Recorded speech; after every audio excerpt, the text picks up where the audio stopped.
Muy buenas noches, mi nombre es Jorge, soy un CM de la Federación Internacional de Ajedrez.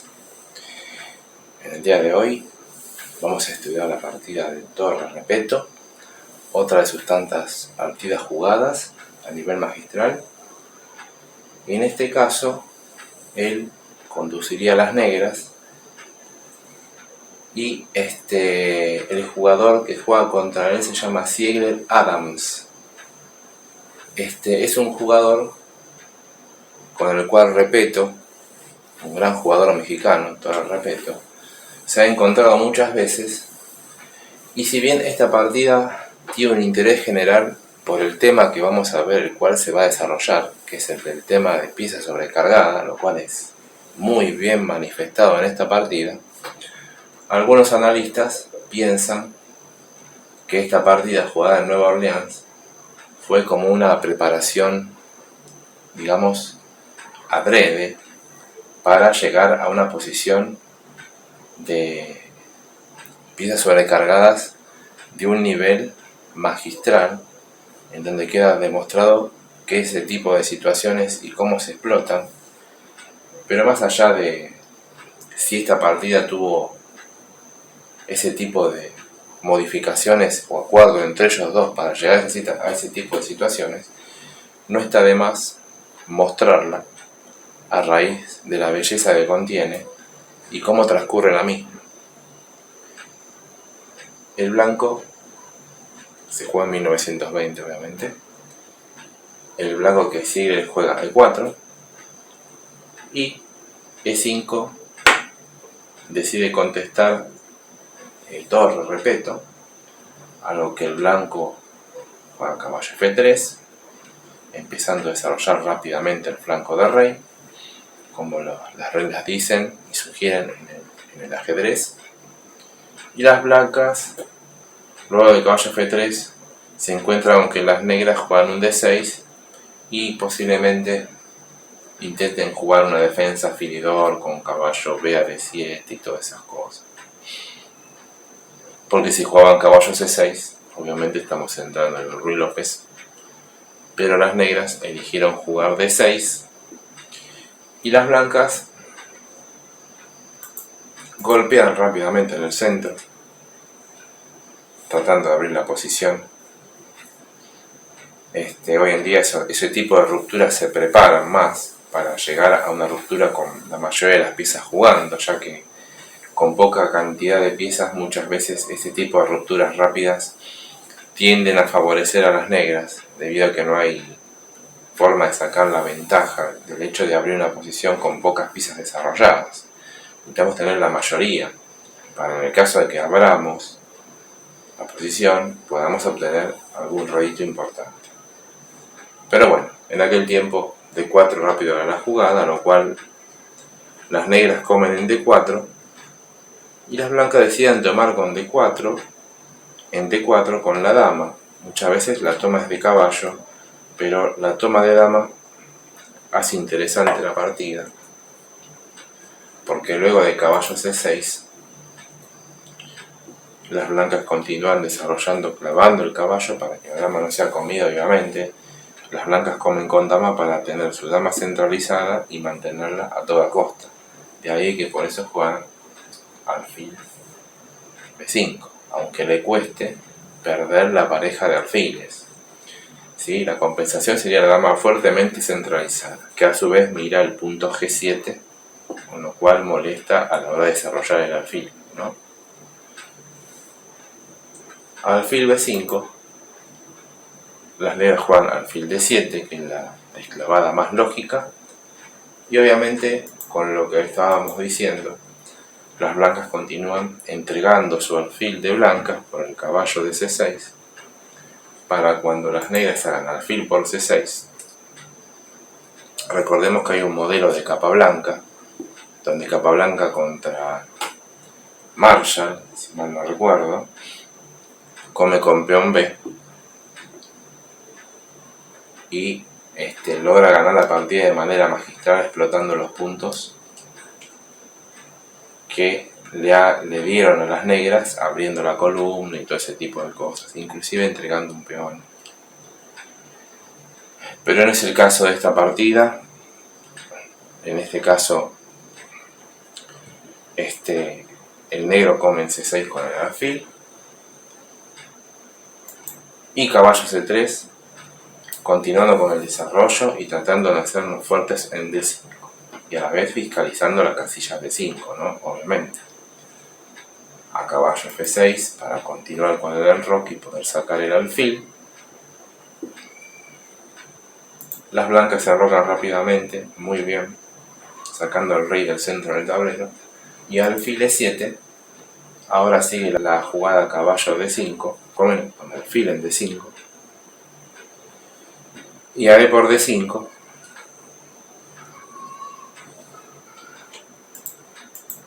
Las negras terminan enrocándose. Y en cierta medida las blancas tienen un fuerte peón apoyado en D5 que mira unas ciertas casillas débiles blancas y una dama fuertemente centralizada contra un bando que se encuentra atrasado, en el sentido que tiene poco espacio, pero que en pocas jugadas podría intentar conectar sus torres jugando dama D7. Hasta acá, dentro de todo, es aceptable la posición. Y luego de enroque, alfil G5 es la jugada del blanco, desarrollando también el alfil para terminar de conectar las torres y llevarlas al centro del tablero. Las negras idean un plan en base a una jugada que cuestiona el peón de D5, que es el que en cierta medida le está restando la mayoría del espacio y la que genera que las negras tengan que jugar comprimidas en su posición. Por eso, en esta posición, en este momento, el plan elegido por las negras es la jugada C6, donde obviamente amenazan caballo por D5 o C por D5. Y si las blancas comieran incorrectamente, harían que las negras se liberen, y en este momento las negras están igual, inclusive podrían llegar a quedar. La cuestión es que las blancas obviamente saben que el peón en D5 es el peón que le genera toda la ventaja en la posición, y por eso obviamente a C6 continúan con la jugada C4, manteniendo dicho peón en dicha casilla. Las negras deciden seguir comiendo para por lo menos matar, aunque sea un peón en D5, y que para luego que nos coman con C, seguimos con la misma posición del peón en D5, pero ahora tenemos dos columnas abiertas donde poner nuestras torres, con lo cual tienen la esperanza de empezar a activar sus torres y poder activar su posición. Y como se pueden activar las torres, este peón no está ejerciendo ya tanta presión como lo hacía antes. Es increíble y notable como la posición suele cambiar, con solo cambiar el peón de C por un peón en D5 justamente. Pero todavía no ha llegado lo más interesante de la partida. Porque luego de C por D5 y C por D5, las negras continúan con torre E8, tratando de disputar la columna E. Y quizás en algún momento ocultar el alfil en la casilla de F8. Lo que pasa que si hiciéramos eso, el caballo quedaría siempre fuertemente clavado y no es conveniente que el blanco le cambie todo al negro en F6 porque le rompería la estructura o sería peor inclusive. Entonces, a torre E8, esto manifiesta que las negras están teniendo problemas, porque si no pueden hacer alfil F8 para que la torre juegue, y si el alfil no sale, la dama sigue comprometida defendiendo F6 y a su vez la torre no puede entrar a jugar tan fácilmente, quiere decir que las negras están mal. Por eso, luego de torre E8, obviamente torre F1, presionando en la casilla E7, ¿sí? Y ya cuidado con las ideas de torre por E7 y ese tipo de cosas que suelen ocurrir en este tipo de posición. Después de que a torre F1, las negras, viendo que su alfil no puede ser tocado en cierta medida, porque ya dijimos que hay cambios que la desfavorecen, sobre todo si vienen por F6, rompiendo la estructura, deciden hacer A5 para empezar a mover piezas que sí pueden mover y no afecta tanto la posición. Lo que pasa es que el movimiento de peón muchas veces no es una jugada de desarrollo y esto manifiesta la posición bastante incómoda, la cual las negras están empezando a jugar debido a la precisión de las blancas al llegar a esta situación. Si bien hay igualdad de piezas, las blancas están mejor situadas, tienen mayor ventaja de espacio y amenazas de debilidades a crear si las negras erran en su defensa. Por eso hacen A5 y las blancas, obviamente vislumbrando la debilidad en la columna, ¿sí? Ya dijimos que si sacamos el alfil puede existir primero torre por torre,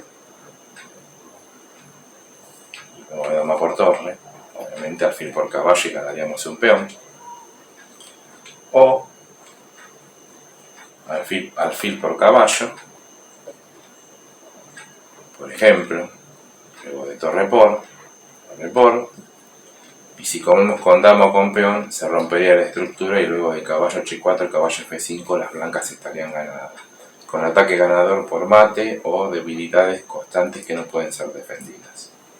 Por ello, y viendo lo que están sufriendo las negras, volvamos atrás,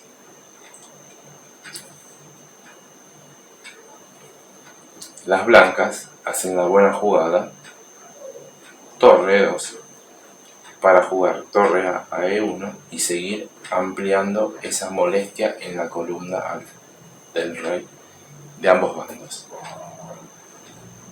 Entonces, como las negras mucho no pueden tocar ya su posición en ese sector del tablero, deciden activar la torre A a C8, ¿sí? No solo con la idea de poner la torre en la columna, sino quizás jugar torre C7 para tratar de defender el punto de E7.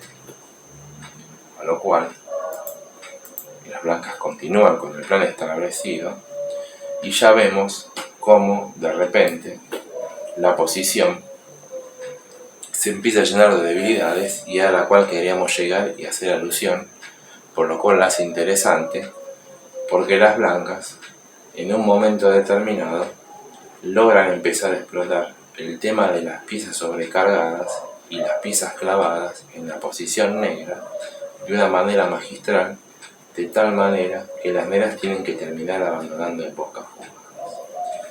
Luego de torre a E1, dama D7, obviamente la jugada de las negras porque mejoran un poco la dama, dominan las casillas blancas que son las que tienen más débiles y deciden también conectar las torres sacando la dama de la casilla de 8 obviamente, ¿no? Pero luego de dama D7 existe una jugada muy fina y muy profunda que solamente la podemos hacer si nos percatamos de los problemas que las negras están teniendo, y esto hace la belleza de esta posición en sí y que es muy recordada y muy ejemplar para poder llegar a ver el poder del bando que tiene la posibilidad de explotar las piezas clavadas y las piezas sobrecargadas. Es muy ejemplar esta posición y el tema de la sobrecarga no solo viene por el hecho de que la torre defiende el alfil defiende a caballo y la dama defiende la torre, sino que todo ese tema de piezas sobrecargadas viene sobre todo a raíz de que el rey que se encuentra en el flanco del rey no tiene ningún aire, ¿sí?, que le permita escaparse en algún momento, y eso es lo que está haciendo que las clavadas y las piezas sobrecargadas tengan su fuerza en dicha posición. Luego de dama D7, por ello, y en base a todas estas ideas que estamos hablando, es por eso que las blancas realizan la fuerte jugada alfil por F6. Porque alfil por F6 prácticamente obliga a las negras a comer de alfil, porque si comieran de peón, no solo el alfil chocaría con sus propios peones, sino que estaríamos más clavados que nunca y el pasaje de caballo H4 y caballo F5 sería muy fuerte, creando muchos problemas en la posición misma. Por eso, la jugada justamente que habría que hacer alfil por F6 es alfil por F6. Y acá, en este momento, es donde viene la situación magistral, con lo cual empezamos a maravillarnos con el tema de pieza sobrecargada, ¿sí? Y pieza clavada. Obviamente, tenemos de alfil por F6.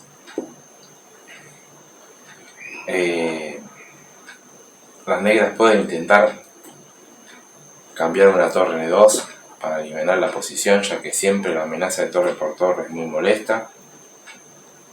Es verdad que a la vez la dama está atacada por el alfil, con lo cual haría que la dama tenga que irse a una casilla para que no me la coman, y después las negras podrían cambiar torres y darse un aire, ¿sí? Por ejemplo, dama de 2, torre por, un voley, y luego dama por un G6, dándonos un aire y continuando con la partida de forma normal, bueno, bastante equilibrada. Pero la cuestión, que lo que hace fantástica esta posición, es que si las blancas le dieran esa oportunidad defendiéndose, harían que las negras logren lo que estábamos diciendo y lograran acomodarse en dicha posición. La cuestión es que si empezamos a valorar y evaluar ambas posiciones, a raíz de que el rey no tiene un aire y se encuentra en una figura de mate al fondo, las blancas empiezan a vislumbrar el problema de las piezas negras, las cuales se encuentran sobrecargadas. ¿A qué sobrecarga nos referimos? Por ejemplo, a la que se encuentra la dama negra en la casilla D7. ¿Sí? Supongamos que la dama no se encontrara en D7. Se encontrarían con el problema de que después de torre por torre sería mate, torre por y torre por, sería mate en la octava. ¿Sí? Entonces, en base a ideas y otras ideas siguientes, el blanco encuentra un recurso muy importante en base a la primera jugada que hacen, que es la siguiente. Pensamos un rato, observamos la posición, cuál sería la jugada a seguir por parte de las blancas, ya que amenazan con comerle la dama. Muy bien, la jugada que hacen las blancas, brillante jugada, dama G4 entregando la dama, primera jugada de la combinación basada en las piezas sobrecargadas, debido a que esta dama, aunque se pone en una casilla que puede ser comida por la dama de D7, la razón es que la puede hacer porque la dama nunca puede capturar la dama en G4, por la sencilla razón que tenemos torre por torre mate.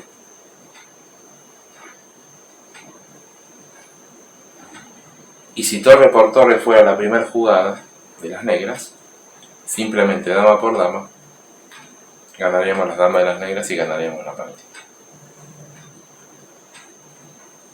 Dicho todo esto, por ello, luego de esta fuerte jugada de desviación de la defensa del punto D8 a la dama de D7, que a su vez no puede comerse la dama por ese motivo y también está amenazada de ser comida, las negras no tienen otra que jugar dama B5, porque salen de la acción de la dama que amenazaba comerla, y a la vez sigue defendiendo el punto D8, donde sería mate si la dama no se encontrara en esa casilla. No se puede ir a C7, porque torre por torre sería mate, pero sí puede hacer dama B5. ¿Cómo continúan las blancas? De nuevo, en esta hermosa posición, que corresponde a hacer un acertar jugadas, volvemos a pensar y seguimos ahondando en el tema de las piezas sobrecargadas. Ya sabemos que torre por torre es siempre una amenaza, pero la dama en B5 sigue defendiendo el punto N8, con lo cual las negras amenazan cambiar una torre y aliviar la posición, pero cuidado, porque a torre por torre existe dama por torre, con lo cual estaríamos en una red de mate nuevamente, ¿sí? Lo difícil de toda esta combinación. Y entonces G6 sería una opción, dándonos un aire, un H6, con lo cual todos los temas de piezas sobrecargadas terminarían desapareciendo. De ahí que dama B5 fue la jugada que hicieron las negras, y como las blancas ven que las negras van a intentar darle un aire a su rey, continúan con los temas de piezas sobrecargadas, no dándole tiempo a que reaccionen, y continuar amenazando al negro de todo tipo de mates y figuras de mates habidas y por haber en el tablero. ¿Cómo continuaron las blancas? Otra brillante jugada e increíble, que es la jugada dama C4. Brillante jugada poniendo una dama en una casilla que está tocada por dos piezas negras, ya sea la dama de B5 y la torre de C8, y una vez más explotando la posición de pieza sobrecargada y tratando de no darle tiempo a las negras que se den un aire para poder eliminar toda esta situación, con lo cual de nuevo las blancas no solo amenazan dama por dama, sino que juegan con el hecho que el negro no puede hacer dama por dama porque no haría torre por torre mate, torre por dama tampoco no podemos porque torre por torre es mate,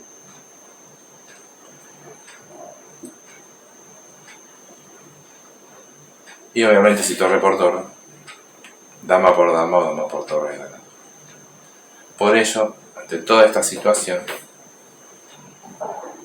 luego de dama C4, a las negras no le queda otra que ocultarse dama en D7 para salir las amenazas de que la capturen y que las desvíen también de la defensa del punto B8, que es la clave de toda esta combinación de mates al fondo y piezas sobrecargadas, y creyendo que habían salido de todo apuro y haber compuesto su posición, resulta que de nuevo las blancas, de forma brillante y siguiendo explotando dicho tema de mate al fondo y pieza sobrecargada, encuentran otra brillante jugada, que es la jugada, tres signos de admiración, dama C7, ubicando la dama en una casilla imposible, donde no puede ser comida por la torre, porque no se hacen torre por torre mate, ni puede ser capturada por la dama, porque al desviar la dama de E8 nos encontraríamos con torre por torre mate,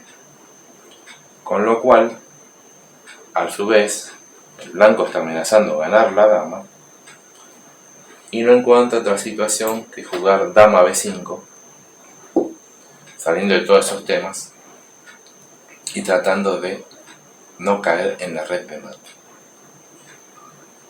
Y ahora evidentemente, aparentemente las negras se están escapando, porque siguen teniendo defendida la casilla de E8, su dama no está atacada y siempre está buscando darse un aire, pero en este momento las blancas hacen una jugada muy buena, que es en base a A4, porque A4 tiene como finalidad obligar a la dama a tomar el peón, ¿sí?